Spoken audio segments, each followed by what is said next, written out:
So, should you niche as a web designer? Now, this is something that I see a lot of web designers on YouTube or official articles and all of this. I see them saying you need to niche, you need to find an industry, and you need to master that industry.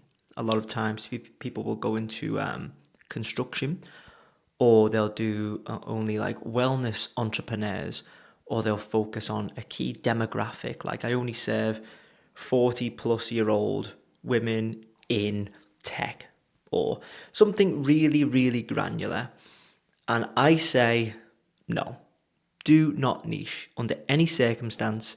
Don't niche into an industry or a persona.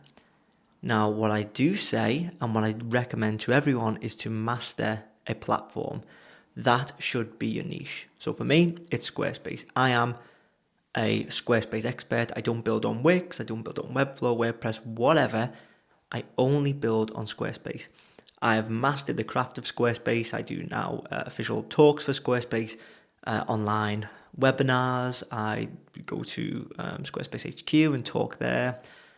I build hundreds and hundreds and hundreds of Squarespace websites. Now, I wouldn't have been able to do that if at the start of my journey I said, I only build websites for, I always pick on Reiki practitioners. I have no idea, it just comes to mind so easily. Nothing against Reiki.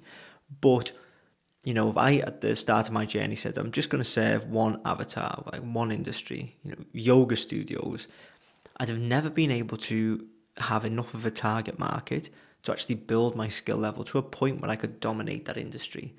And even if I got to a point where I was excellent, I still wouldn't have really been able to then niche down further. Because if you only build on one platform, that's already the niche. To go any further down, it's no longer a niche, it's a pigeonhole. There's just not enough of a market for it. And this is something that sounds so counterintuitive to so many newbies who think this is the only way to get clients. This is the only way I can stand out.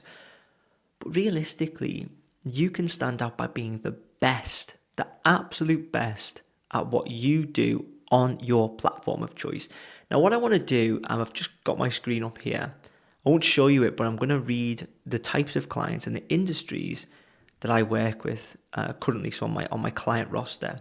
So if I go to the By Crawford client roster, we have a financial planning services company. We have a Greek animal rescue center. We have a property, like Airbnb sourcing company. We have an education company for new entrepreneurs. We have a legal firm. We've got a non-profit conference. We have this is another financial firm. We have a SME, so small medium enterprise coaching company. We have I don't even know really what this other company does. I'm still trying to get to grips with that. It's what would we even call it? Like, it's writing services for something. Then there's a software for watermarking online images. Then there's what would we even call these guys? They're called like Waterworks something. They clean industrial equipment. Then my own website, which is getting a redo. Then a Reformer Pilates website.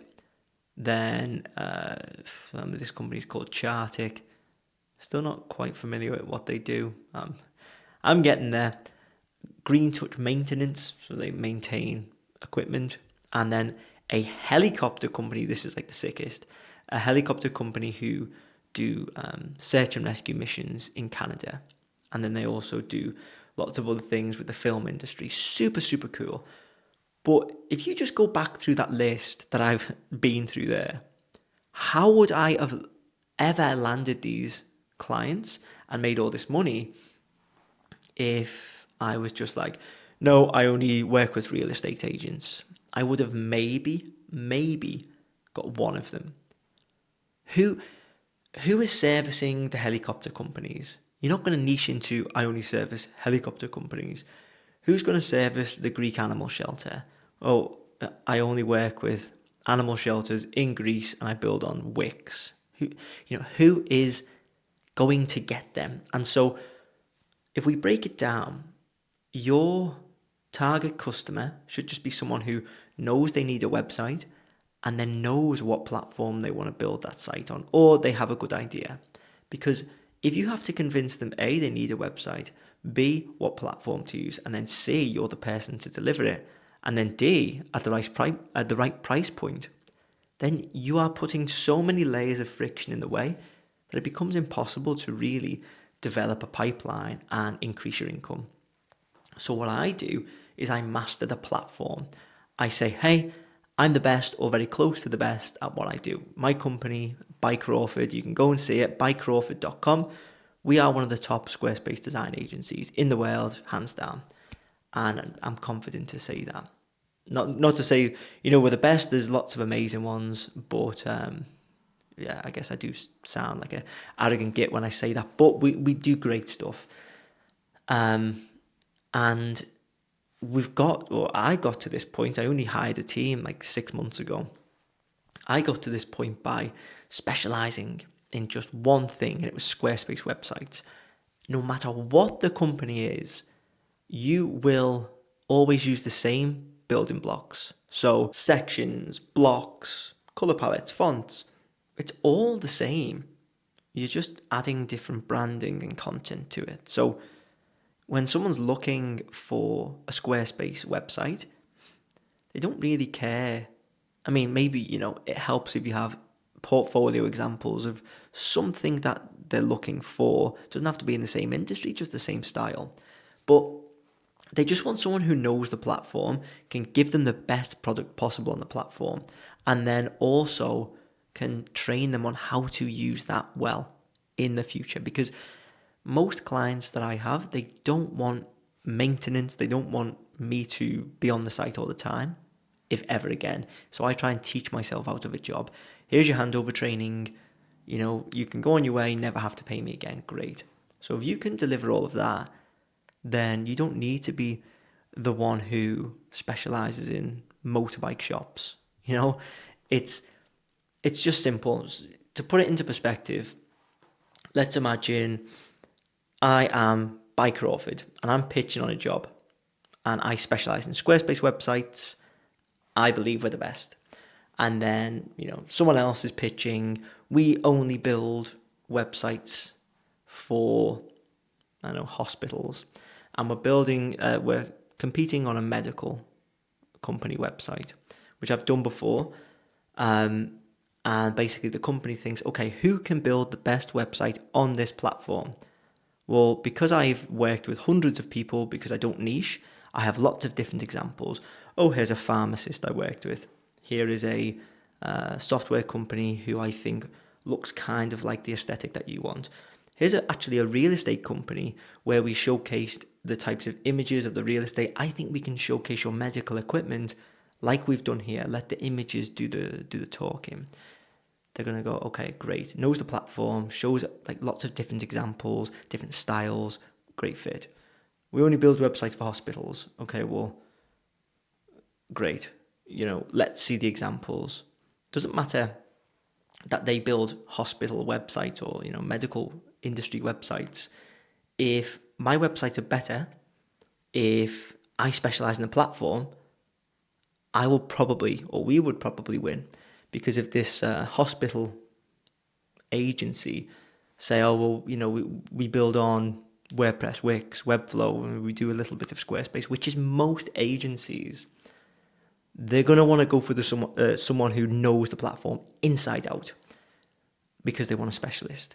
They want a specialist in the thing. All websites have the same building blocks. So all that to say, your niche should be your platform, your tool.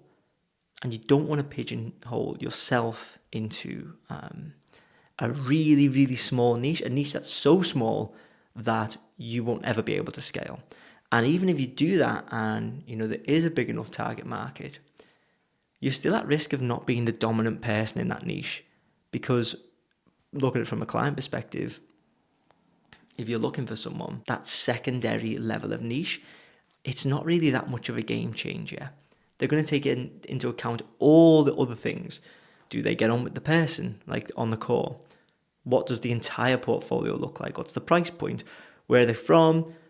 There's so many different things that would come into play before that secondary level of niche. Don't shoot yourself in the foot with any of this. Now, that is my cautionary tale of niching down. And, listen, so many people recommend it online, but then I also speak to people who have come from that school of thought and had zero success. And when I say, hey, you shouldn't niche, they almost have this like wave of relief. They go, oh, well, everyone else and all their courses have been telling me I need to niche. This is the only way to success. And I feel bad for failing and not being able to identify the niche correctly, or so I thought, and not being able to service these people and not even being able to find them. And so when I say, hey, you don't need to do that, try this, try this, try this, they have this immediate like edge to go out and just do it right away because they're so excited that they don't have to feel constrained by these shackles of a niche. So I would recommend, after this video, just look at what your offer looks like. Who am I? What's my edge? What's my service? What helps me stand out? Am I doing too much to stand out and niching myself out of a job? Okay, well, let's go one level back up. What's the platform that I use? What's the outcome that I give? Okay, well, let's lean into that and let's start to build a more broad and diverse portfolio, which will bring in more of who knows what. I mean, we've just been through my list of companies. Helicopters, animal shelters, it doesn't matter. These people need websites. They know what platform they want to build on. So you need to be the person that they want to go to. It doesn't matter what platform it is. As long as you build your reputation on, I am the best or close to the best on this platform, then you will succeed. Hopefully that helps. If you enjoyed this video, please make sure to leave a like and hit subscribe. And if you want to scale your web design company to 6 figures, I do offer a free program and a paid program. You can check out the link in the description to that.